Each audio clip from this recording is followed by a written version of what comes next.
ये है बहरीन। दुनिया के अमीर तरीन कंट्रीज जैसे कि यूएई, कतर और सऊदी अरब में घिरा हुआ एक बहुत ही छोटा सा कंट्री।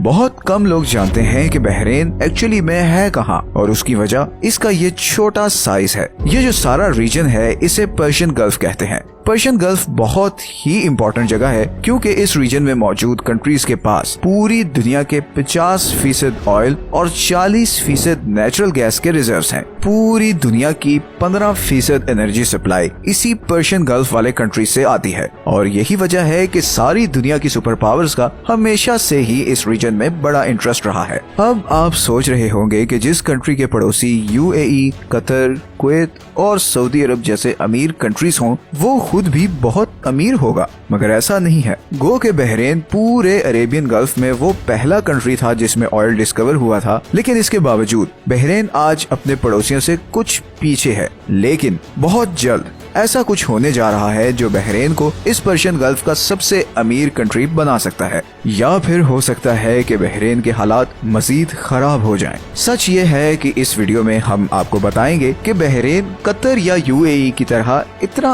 अमीर क्यों नहीं है, और ऐसा क्या होने जा रहा है जो या तो बहरीन की तकदीर बदल देगा या फिर उसके लिए बहुत सख्त मुश्किलात पैदा कर सकता है।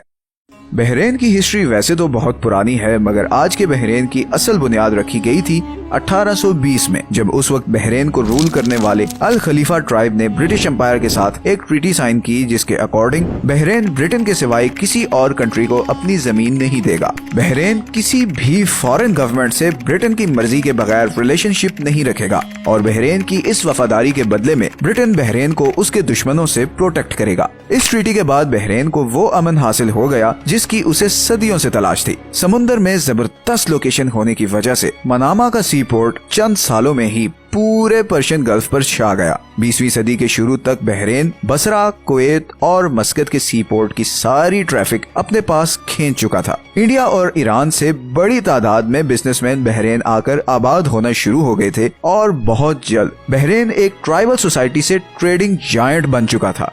जून 1932 में बहरीन में ऑयल के रिजर्व्स डिस्कवर हुए, जिसकी वजह से वो ब्रिटेन की आंख का तारा बन गया, क्योंकि बहरीन पूरे अरेबियन गल्फ में वो पहला कंट्री था जिसमें ऑयल डिस्कवर हुआ था। और फिर 1935 तक Bahrain 25,000 ton oil barrels Japan भेज रहा था। सिर्फ 10 सालों में बहरीन पर्शियन गल्फ में ब्रिटेन का एडमिनिस्ट्रेटिव सेंटर बन चुका था।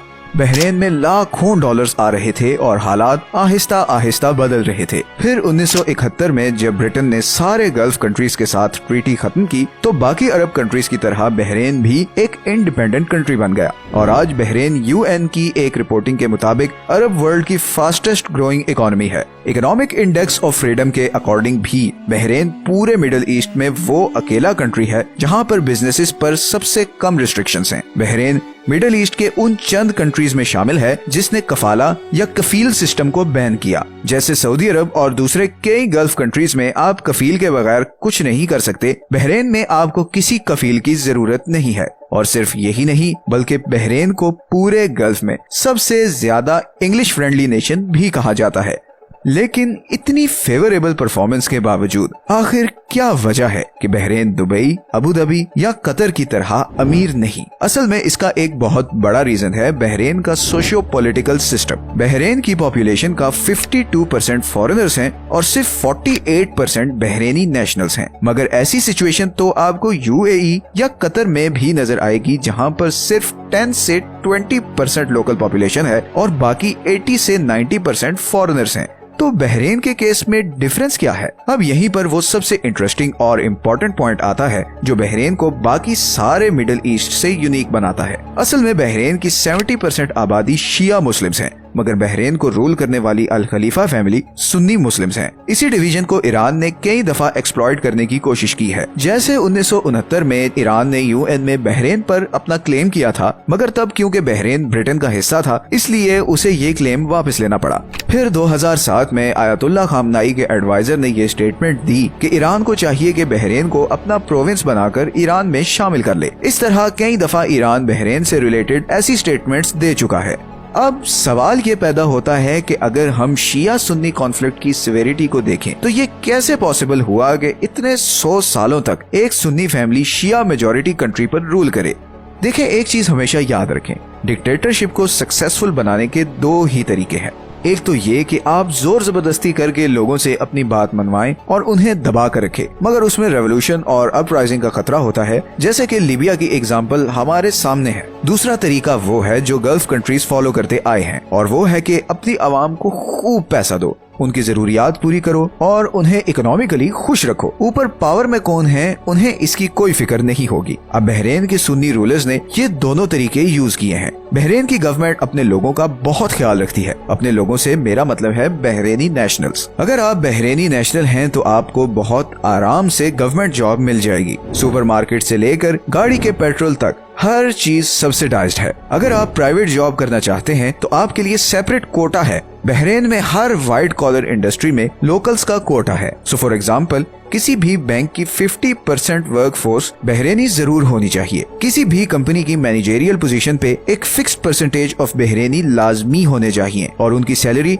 एक खास स्लैब से नीचे नहीं हो सकती। दूसरी तरफ, अगर आप गवर्नमेंट के अगेंस्ट कोई भी क्रिटिसिज्म या प्रोटेस्ट करते हैं तो आपको टेररिस्ट समझा जाता है। इसकी पनिशमेंट इतनी सख्त है कि या तो आप जेल जाओगे या आपको डेथ पेनल्टी मिलेगी या फिर आपकी नेशनैलिटी कैंसिल करके बहरीन से डिपोर्ट कर दिया जाएगा। और ये कोई हवाई बातें नहीं, बल्कि ऐसा हो भी चुका है। 2012 के बाद से अब तक गवर्नमेंट के खिलाफ लोगों को उकसाने पर 700 बहरीनी नेशनल्स की नेशनैलिटी कैंसिल कर दी गई है। असल में 2021 में जब अरब स्प्रिंग शुरू हुई तो बहरीन की शिया पॉपुलेशन भी डेमोक्रेसी डिमांड करते हुए सड़कों पर आ गई और हालात ठीक ठाक खराब हो गए। लेकिन फिर यूएई और सऊदी अरब ने अपनी फोर्सेस बहरीन भेजी और इस सारी मूवमेंट को फुल पावर से क्रश कर दिया गया। इस मूवमेंट में शामिल लोगों को जेल भेजा गया, कई लोगों की बहरीनी नेशनैलिटी वापस ले ली गई और कुछ लोगों को डेथ पेनल्टी दे दी गई। आज की डेट में बहरीन में हर 500 में से एक आदमी पॉलिटिकल प्रिजनर है और इनमें से मेजॉरिटी शिया मुस्लिम्स हैं। इस सब एक्शन के बाद शिया मुस्लिम्स के अंदर रूलिंग फैमिली के अगेंस्ट बहुत सख्त नफरत पैदा हो गई। लेकिन दूसरी तरफ इन प्रोटेस्ट का नतीजा देखकर बहुत सारे लोग खामोश होना शुरू हो गए, क्योंकि इन प्रोटेस्ट्स की कॉस्ट बहुत बड़ी थी।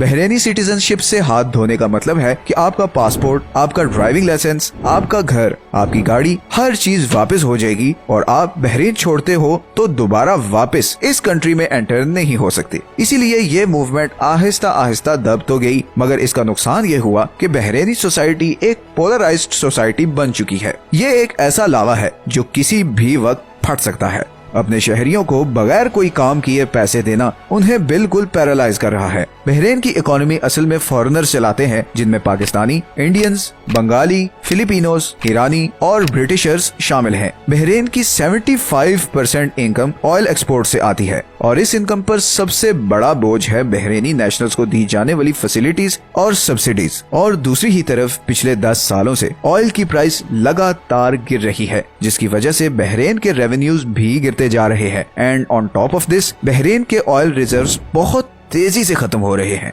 बल्कि बहरीन और ओमान पूरे गल्फ में वो दो कंट्रीज हैं जिनके ऑयल और गैस रिजर्व्स अगले 10 सालों में बिल्कुल खत्म हो सकते हैं। तो एक तरफ आपकी इनकम नहीं बढ़ रही, दूसरी तरफ आपका एक्सपेंस सेम है और तीसरी तरफ आपके रेवेन्यू सोर्सेज बहुत जल्द एग्जॉस्ट होने वाले हैं। और चौथी तरफ अगर आपने अपनी सब्सिडीज कम की और इनकम बढ़ाने के लिए टैक्सेस लगाए तो पहले से ही भरी बैठी शिया मुस्लिम पॉपुलेशन फट पड़ेगी। उन्हें इस वक्त एक ही चीज खामोश रखे हुए है और वो है बहरीनी सिटीजनशिप के बेनिफिट्स। जिस दिन ये बेनिफिट्स कम होना शुरू हो गए, उस दिन बहरीन के रूलर्स के लिए खतरे की घंटी बज जाएगी। बहरीन के लिए इकोनॉमिक फेलियर का मतलब पॉलिटिकल फेलियर होगा। लेकिन इस सब गंगा जल में फंसी बहरीनी सरकार को कुदरत की तरफ से दो बहुत बड़े गिफ्ट मिले हैं। 2018 में बहरीन के पास इस रीजन में 8 बिलियन बैरल्स के शेल ऑयल रिजर्व्स डिस्कवर हुए हैं और 4 साल बाद ही 2022 में अल जौबा और अल जौफ के पास नेचुरल गैस के भी 2 बहुत बड़े रिजर्वॉयर्स डिस्कवर हुए हैं। इन डिस्कवरीज ने पूरे मिडिल ईस्ट में एक हलचल मचा दी है। दुनिया की बड़ी बड़ी कंपनीज एक्सट्रैक्शन के लिए बहरीन से डील्स करना चाह रही हैं। ये ऑयल और गैस रिजर्व्स इतने ज्यादा हैं कि अगले 40 सालों तक बहरीन इनसे अपनी डोमेस्टिक और एक्सटर्नल नीड पूरी कर सकता है। यहाँ पर सिर्फ एक प्रॉब्लम ये है कि किसी भी ऑयल रिजर्व को एक्सट्रैक्ट करने की कॉस्ट सेम नहीं होती और ये तो है भी शेल ऑयल, मतलब ये समंदर में पत्थरों के काफी नीचे है। इस चार्ट में आप देख सकते हैं कि डिफरेंट तरह के ऑयल को एक्सट्रैक्ट करने की डिफरेंट कॉस्ट होती है। शेल ऑयल को एक्सट्रैक्ट करना नॉर्मल ऑयल से काफी ज्यादा एक्सपेंसिव होता है और अगर बहरेन को इस एक्सट्रैक्शन को प्रॉफिटेबल बनाना है तो उसे ये उम्मीद रखनी होगी कि ग्लोबल मार्केट में ऑयल बैरल की प्राइस हर सूरत $60 से ऊपर रहे। दूसरा, इन रिजर्व्स को फुली एक्सट्रैक्ट करते हुए भी कुछ साल लग जाएंगे और उस सारे अरसे में बहरेन को चाहिए कि अपनी इकोनॉमी डाइवर्सिफाई करे, सिर्फ ऑयल पे डिपेंडेंट होकर ना रहे। इनकम टैक्सेस इंट्रोड्यूस करवाए जाएं और लोगों को ये आजादी दी जाए कि वो गवर्नमेंट पर क्रिटिसाइज कर सकें ताकि उनमें फ्रस्ट्रेशन बिल्ड ना हो। यूएई और सऊदी अरब आहिस्ता आहिस्ता इसी अप्रोच पर आ रहे हैं। इस अप्रोच का एक पॉसिबल बहुत बड़ा नुकसान ये हो सकता है कि बहरेनी पॉपुलेशन जो कि इतनी फैसिलिटीज और लग्जरी की आदी है वो ये टैक्सेस और लॉज बर्दाश्त ना कर सकें और रिलीजन कार्ड यूज करते हुए सुन्नी रूलर्स के अगेंस्ट रिवोल्ट शुरू कर दें। इसीलिए बहरेन इस वक्त मेक और ब्रेक पर खड़ा है। कुछ वाइज डिसीजंस फ्यूचर में उसकी और उसके लोगों की तकदीर बदल सकते हैं, लेकिन दूसरी ही तरफ यही डिसीजंस इन रूलर्स के गले भी पड़ सकते हैं। आप में से जो लोग बहरेन की जियोपॉलिटिकल सिचुएशन जानते हैं वो नीचे कमेंट्स में अपनी ओपिनियन जरूर दें। ये हैं वो सारे सोर्सेज जिनसे हमने इस वीडियो के लिए कंसल्ट किया है।